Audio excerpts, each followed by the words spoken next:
Going live. Hey, it's Richelle Shaw, author of The $1,000,000 Equation and also of How to Build $1,000,000 Business in Las Vegas Without the Casinos. And so this morning, I'm just here doing a Richelle rant. Yesterday, I was a bit controversial.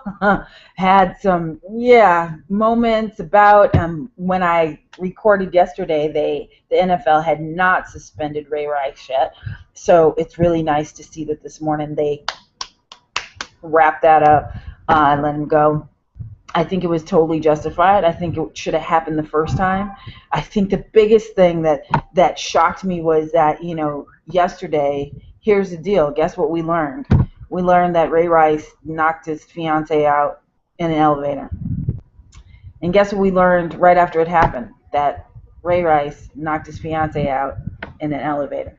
What the hell, okay? Nothing has changed. It just is now the world knows. So when the world knows, oh my gosh, now it's time to do things. Is that how you run your business? Do you run and go, okay, let's just make this right until people find out, and then you go, okay, sorry. Now, see, what makes you great and what makes you fantastic is when you do what's supposed to be right all the time, not just when people are watching. So I was disgusted, to say the least, disgusted. So make sure that you are not doing that in your business. So yesterday it was storming, rainy, crazy day, which is why I've got Shaka Khan this morning. So my hair is just wild, because I'm every woman. It's all in me. Anything you want done, baby. Okay. But I got poofy hair. And so I got poofy hair because it was a crazy rainstorm yesterday. It was all on the news. It was one after the other. They kept saying, oh my gosh, it hasn't rained like this. Definitely we need it. We live in the desert. You know that I'm here in Las Vegas. So as the rain was coming, people were getting crazier and crazier. There were more accidents, just all kind of just junk stuff that was going on. And today, sun's out, not a cloud in the sky. And so it made me think about the rain and how it comes and goes here in Las Vegas. As I started to think, yesterday I also talked to a private client who was stressed out about cash flow issues. And cash flow is like storms. It's just like this. It's just like, today is a beautiful day. It's going to be close to 90 degrees here in Vegas. The sun's shining. If you want to get a tan, you could lay out. I know, in September, yes, it's still gorgeous, still almost 100. But yesterday would have made you feel as if, oh my goodness, let me pull out the jackets and the coats and the boots, and it's going to be nasty and cold, and here's the start of the season. That's not it. So that when you are looking at your business, and especially at cash flow, you cannot look at just one snapshot. You can't look at and allow what's going on in your bank today to affect how you run your business every single day. See, because what's really going on is that this is just a moment in time, just like that rain that came. It's just a moment in time, and that everything gets better as the cash flow gets better. Now, let me just preface that by saying, if you are not consistently implementing in your business, you're damn right you're going to have a problem.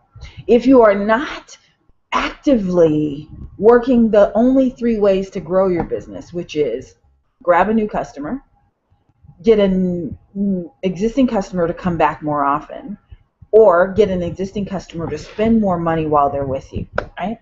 So if you're not actively working that, then you need to worry about today's cash flow issue. But if you are consistently implementing, then it's just a matter of time before things turn around. It's like when you're on the track, right? When you're running around the track, and then this one's hard. Well, yeah, what goes up must come down. All of those things, the reason why people say them is because they're true.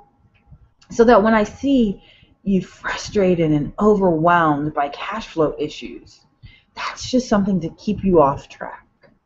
It means that today you're going to be a little uncomfortable.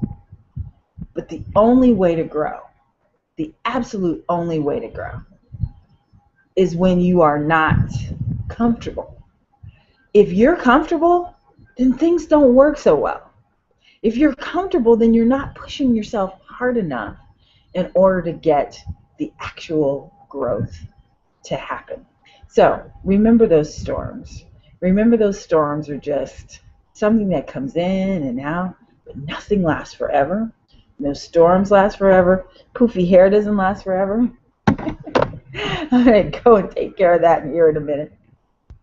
Nothing lasts forever. It's about consistently implementing to be better and better and better.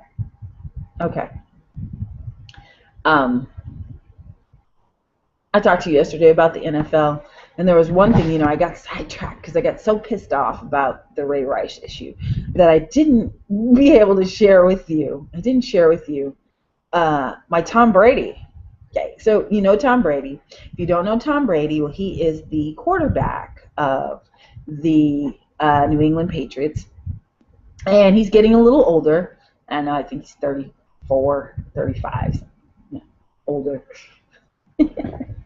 But older for football, okay? And so they started talking to him about retiring. So there's lots of players who only like to be on the winners, okay? They only like to participate when things are going well. So they've been in some rebuilding years, and things aren't as good as they've been for Tom. I always like to give you the backstory. So a reporter, thinking they're smart, says, well, tell me about retirement. And Tom Brady had the best answer ever, okay? Best answer ever. He said, I'll retire when I suck. So do you have that type of confidence in your business? Is that you're not going to suck, right? You retire when it's over. So they asked Peyton Manning the same question. They said, hey, Peyton Manning, this is what Tom Brady said, how do you feel about it? So now Peyton Manning, he's the quarterback now of Denver. He used to be the quarterback of Indianapolis. Indianapolis said, go. You need to go somewhere. They let him go. They didn't think he was able. He had neck surgery. They said he can't come back. Which, by the way, the other day they played his old team and his new team, and Peyton killed. Old Peyton killed. He's 36. So they asked him, what do you think about it? What do you think about it, Peyton? What do you think about what Tom Brady said? Peyton said, well, I kind of like that. I don't think I suck either. And he said, well, I'm going to say it in a different way. He was being more politically correct. But he said, as soon as I can't bring value to the team, then I will retire. He also said that, everybody likes to show up for game day. Right? Everybody likes to show up for the performances. Everybody likes to show up for, they come and tell me, oh, Richelle, I really want to be a speaker. Okay, well, so what are you doing to make sure that you could be a speaker? They just really want to show up for the speech. They don't want to do all the work that it takes to make sure that they get set up for that day. They just want to show up to be on stage so that everybody could see them. They say, oh, my God, you're so great. You could suck and people still line up. They don't want that. They don't want that. They just want to show up for the game. So Peyton says, well, I don't just want to show up for the game. I actually like in April when it's time to get started, when we start working out, when we start going to two-a-days in September and August. And I actually like that. So when I stop liking that is when I think I'll retire. So those two lessons just made me say, wow, how many business owners do I know who hate the work? They only want to show up for the party. They only want to show up for the time when you get paid. They hate the work. So what's going on in your business right now, if things are not exactly like you want them to be, is either you haven't shown up for the work, okay, or You decided that it's too late and I'm not going to give my best. So I challenge you today to show up for the work too, to give your best, to realize that storms come in and out and that cash flow storms come in and out. But if you stick to it, if you persevere, if you do everything that it takes, that the other side is coming. I promise you. I promise you. All right, I'll see you tomorrow. See you tomorrow? All right, have a good one.